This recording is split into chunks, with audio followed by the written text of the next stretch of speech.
Salut tout le monde, je vous retrouve aujourd'hui pour une nouvelle recette. Donc après toutes ces recettes sucrées, je me suis dit que ça vous ferait du bien d'avoir une petite recette salée. Donc aujourd'hui je vais vous proposer une recette de salade composée. Donc ce qu'il y a de plus classique, hein, mais avec une petite association qui me plaît beaucoup. Donc c'est une recette que j'ai déjà fait une fois parce qu'il me restait ça dans le frigo. Et c'était tellement bon que finalement je l'ai noté et puis je la fais régulièrement. Donc je vais vous la faire partager aujourd'hui. Donc on va commencer d'abord par la vinaigrette et je vous parlerai des ingrédients que je mets dans la salade au fur et à mesure. Donc dans un petit bol pour la vinaigrette, j'ai écrasé une gousse d'ail que j'ai mélangée avec un petit peu de sel. Donc vous utilisez un presse ail, c'est plus facile. Ensuite on va rajouter, je vais d'abord ajouter les graines de chia. Donc les graines de chia, je vous montre à quoi ça ressemble. C'est comme ça, et là vous avez une graine de lin qui est perdue à l'intérieur. Donc vous pouvez utiliser ça si vous en trouvez. Je me rappelle plus où est-ce que... Si, j'ai acheté ça en magasin bio. Mais vous pouvez trouver ça, oui, je crois qu'on en trouve maintenant même en grande surface, à Auchan ou des choses comme ça. Et vous pouvez utiliser des graines de lin, des graines de tournesol, n'importe quelle graine en fait. Moi j'utilise des graines de chia. Vous n'êtes pas obligé de les utiliser comme ça, vous pouvez les réhydrater dans de l'eau au préalable. Il y a plein de gens qui les préfèrent comme ça. Moi ça me dérange pas que ça croque sous ma dent. Donc une cuillerée à soupe environ, un petit peu moins. Ensuite on mélange avec l'ail. Donc si vous n'aimez pas l'ail et que vous le digérez pas, vous pouvez remplacer ça par de l'oignon ou bien vous n'êtes pas obligé d'en mettre. Ensuite, moi j'ai envie de rajouter un peu de persil. Donc là c'est de ciboulette lyophilisée. Donc c'est parce que j'en ai que sèche, hein, mais si vous avez de la ciboulette fraîche, c'est bien mieux évidemment. Vous mélangez toujours. On va maintenant ajouter la matière grasse. Donc de l'huile d'olive. J'aime l'huile d'olive. Maintenant que je suis dans le sud de la France, je suis encore moins décomplexée de l'utiliser. Une bonne cuillerée à soupe. Ensuite, on va prendre... Je monte mes manches. Je suis obligée d'être en pull, ça y est, c'est l'hiver. Une cuillerée à soupe de crème de soja. Donc là, vous voyez que c'est la marque Bjorg, mais ça existe dans des marques différentes. Hein. Voilà. Vous pouvez prendre de la crème de soja, de la crème de riz. Vous n'êtes même pas obligé, hein, vous pouvez mettre du lait de coco, donc moi j'en mets une bonne cuillerée à soupe. C'est pour ajouter de la texture, hein, tout simplement. Après c'est à vous de voir, vous pouvez même mettre du lait de soja ou du lait d'amande, ça marche aussi. Ensuite on va rajouter du vinaigre. Pour ma part ce sera du vinaigre balsamique aujourd'hui.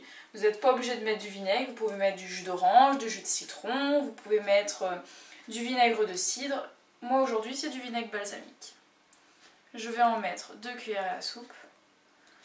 J'aime bien le goût caramélisé du vinaigre balsamique.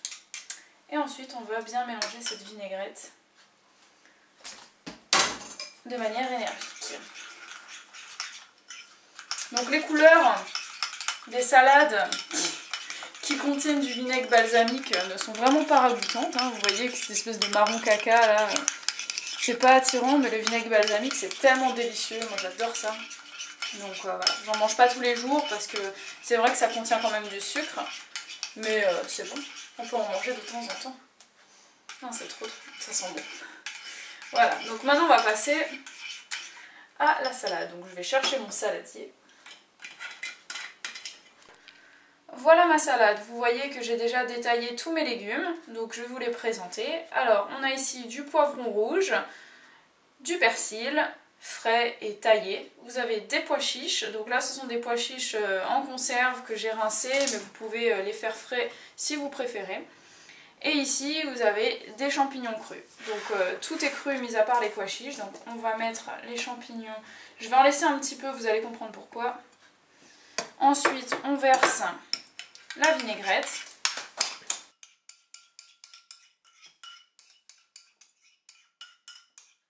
Pour ne rien perdre, on va mettre les champignons dans le bol pour bien racler la vinaigrette. Donc moi, comme vous le savez maintenant, j'adore mélanger avec les mains, donc je ne vais pas déroger à ma règle. Hop. C'est parti. Donc là vous avez une salade pas si banale, puisque elle est quand même assez riche en bonnes choses, en sels minéraux. Puisque vous avez du persil. Le persil, c'est vraiment un aliment qui, mangé frais, contient beaucoup de bons sels minéraux essentiels. Vous avez du fer, vous avez du calcium, de la vitamine C. Donc à lui seul, déjà, si vous mangez une touffe de persil, vous allez bien assimiler le fer. Mais pour augmenter l'assimilation du fer du persil, vous avez ici des poivrons rouges qui sont blindés de vitamine C, donc ça vous aidera bien à assimiler tout le fer. Vous avez également du calcium, comme je vous l'ai dit, dans le persil, mais il y en a aussi beaucoup dans les pois chiches. Dans les pois chiches, vous avez pas mal de protéines, alors même si elles ne sont pas complètes, vous allez quand même les assimiler. Il vous manquera quelques acides aminés essentiels que vous retrouverez dans des céréales que vous allez manger un peu plus tard ou que vous avez mangé ce matin, voilà. Donc dans le maïs, dans le riz, et ces choses-là. Donc voilà, la salade est fin prête, ça sent super bon, c'est très coloré. Là vous avez les quantités pour une personne et demie, je dirais, ou plutôt une personne et demie. Donc à vous d'adapter les quantités par rapport au nombre de personnes que vous servez. Nous on va manger ça seulement puisqu'il nous reste des pâtes d'hier soir, donc on a des pâtes de maïs, du coup ça sera des protéines complètes pour nous et on va pouvoir aller au sport plein d'énergie. Donc j'espère que cette recette vous a plu, n'hésitez pas à me mettre un petit pouce vert si vous avez aimé. Dites-moi en commentaire ce que vous avez pensé de la recette, dites-moi si vous l'avez essayé, ce que vous en avez pensé. Et puis sinon, je vous retrouve très vite pour de nouvelles recettes. Ciao!